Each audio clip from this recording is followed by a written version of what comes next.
അവതരിപ്പിക്കാൻ ശ്രമിക്കുകയാണ്. ഞങ്ങൾ ഇവിടെ ഒരു കഥാപ്രസംഗം അവതരിപ്പിക്കാൻ ശ്രമിക്കുകയാണ്. ഇത് പുതിയ കഥയൊന്നുമല്ല, നമ്മളുടെ ഓണക്കഥ തന്നെ. ഇത് ഇഷ്ടപ്പെട്ടാലും ഇല്ലെങ്കിലും നിങ്ങൾ കൈയടിച്ച് സ്വീകരിക്കുമെന്നുള്ള പ്രതീക്ഷയോടുകൂടി ഇമ്മാനുവേൽ മർത്തുമായ രജനസിക്കത്തിന്റെ സുഹൃത്തുക്കളുടെ മുമ്പിൽ ഞങ്ങൾ ഇത് അവതരിപ്പിക്കുന്നു.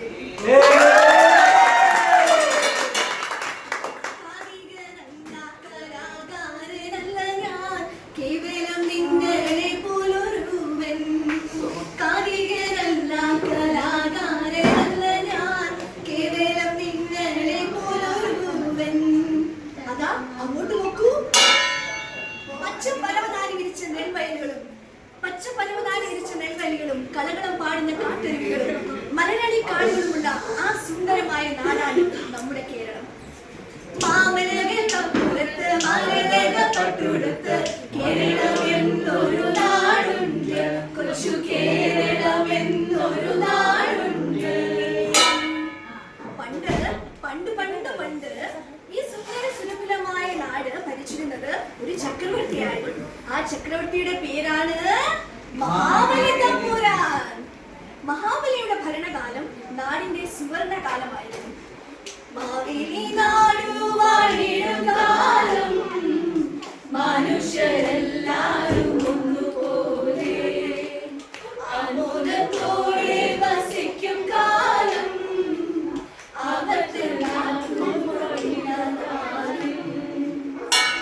അതെ, മഹാബലിയുടെ ഭരണകാലത്ത് ദരിദ്രനെന്നോ സമ്പന്നനെന്നോ വ്യത്യാസമില്ലായിരുന്നു.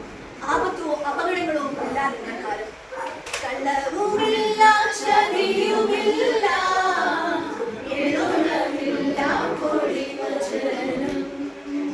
കള്ളം പറയുന്നവരോ ചതിവ് ചെയ്യുന്നവരായി ആരും ഇല്ലാതിരുന്ന കാലം. ആദികൾ വ്യാധികളൊന്നുമില്ല, കേൾക്കാനില്ല. രോഗങ്ങളോ ദുഃഖങ്ങളോ മരണങ്ങളോ ഇല്ലാത്ത ജനങ്ങൾ സന്തോഷത്തോടെ വസിച്ചിരുന്ന ആ നല്ല കാലം. മഹാബലി തമ്പുരാൻ നീണാൽ വാഴട്ടെ, മഹാബലി തമ്പുരാൻ നീണാൽ വാഴട്ടെ എന്ന് തെരുവീതികളിൽ മുഴങ്ങി കേട്ടിക്കൊണ്ടിരുന്ന കാലം. എന്നാൽ മഹാബലിയുടെ ജനസമിതിയിലും പ്രസിദ്ധിയിലും ദേവന്മാർക്ക് അസൂയ പോയി.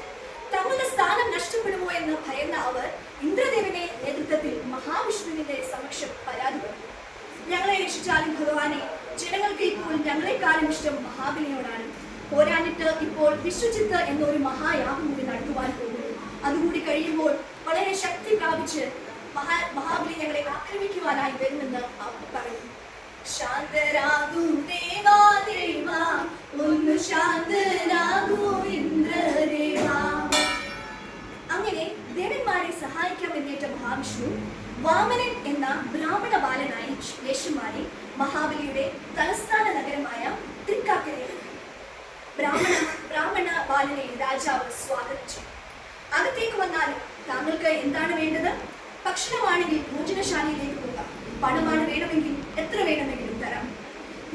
പോഷണം ഒന്നും വേണ്ട, സമ്പത്ത് കാര്യങ്ങളൊന്നും വേണ്ട, കൊട്ടാരമേ തല്ലും വേണ്ട, മൂന്നടി മണ്ണ് മാത്രം മതി, വെറും 3 അടി മണ്ണ് മാത്രം മതി. ഇത് കേട്ട് കൂടെ നിന്നവർ പൊട്ടിച്ചിരിച്ചു. അതിസമ്പന്നനും എന്നാൽ ദയാതൽപരനുമായ മഹാബലി ചക്രവർത്തിയുടെ അടുത്ത് വന്നിട്ട് വെറും 3 അടി എന്ന് ചോദിക്കുകയാണോ? എന്നാൽ ബാലൻ അതിന്റെ ആവശ്യത്തിൽ ഉറച്ചു. 3 അടി മണ്ണ് മാത്രം മതി, വെറും 3 അടി മണ്ണ് മാത്രം മതി. ശരി, താങ്കൾക്ക് ആവശ്യമുള്ള എടുത്തു നിന്ന് 3 അടി മണ്ണ് അളന്ന് എടുത്തുകൊള്ളൂ, രാജാവ് കൽപ്പിച്ചു. ക്ഷണനേരം കൊണ്ട് ബാലൻ ഒരു ഭീമാകാരനായി വളർന്നു.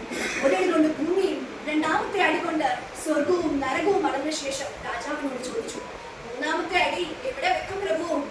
നമ്മുടെ ശിരസ്ഥനായി നിന്ന രാജാവ് 3ാമത്തെ അടി വെക്കാൻ തന്റെ ശിരസ് കാണിച്ചുകൊണ്ട് പറഞ്ഞു, എന്റെ പ്രജകളെ ഇടയ്ക്ക് വന്ന് കാണുവാൻ സാധിക്കുമോ? ഓ, അതിനെന്താ, എല്ലാ വർഷവും ചിങ്ങമാസത്തിലെ തിരുവോണ നാളിൽ വന്ന് കണ്ടുകൊള്ളൂ. അന്ന് മുതൽ ഇന്ന് വരെ ചിങ്ങമാസത്തിലെ 10 മുതൽ 10 നാൾ പൂക്കളമിട്ട് സദ്യ ഒരുക്കി പുതുവസ്ത്രങ്ങളും അണിഞ്ഞ് ജാതിമത ഭേദമെന്നേ ഓണപ്പാട്ടും ഓണക്കളികളുമായി ഓണത്തപ്പിനെ വരവേൽക്കുവാൻ മലയാളം കാത്തിരിക്കുന്നു. ഓണം വന്നല്ലോ, പൊന്നോണം വന്നല്ലോ, ഓണത്തപ്പൻ വിരുന്നെത്തും പൊന്നോണം വന്നല്ലോ, ഓണം വന്നല്ലോ, പൊന്നോണം വന്നല്ലോ, ഓണത്തപ്പൻ വിരുന്നിനെത്തും പൊന്നോണം വന്നല്ലോ. എല്ലാവർക്കും ഞങ്ങളുടെ ഹൃദയം നിറഞ്ഞ ഓണാശംസകൾ.